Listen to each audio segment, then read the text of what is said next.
Hello everyone, welcome to Amy tech trends.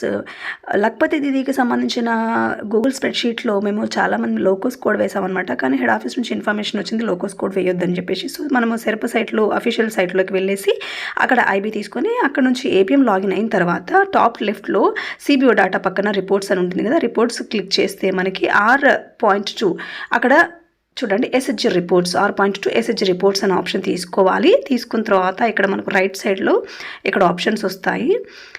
ఇది click చేశాను. చేసిన తర్వాత ఇక్కడ మీరు చూడండి ఎన్ఆర్ఎల్ఎం కోడ్స్ ఆఫ్ ఎస్హెచ్జీస్, అది క్లిక్ చేయాలన్నమాట. ఎన్ఆర్ఎల్ఎం కోడ్స్ ఆఫ్ ఎస్హెచ్జీస్ ఇది క్లిక్ చేయాలి. చేసిన తర్వాత నెక్స్ట్ ఇక్కడ మనకు మండల్ నేమ్, టోటల్ ఎస్హెచ్జీస్, మండల్ నేమ్ పక్కన టోటల్ ఎస్హెచ్జీస్ ఉంటాయి.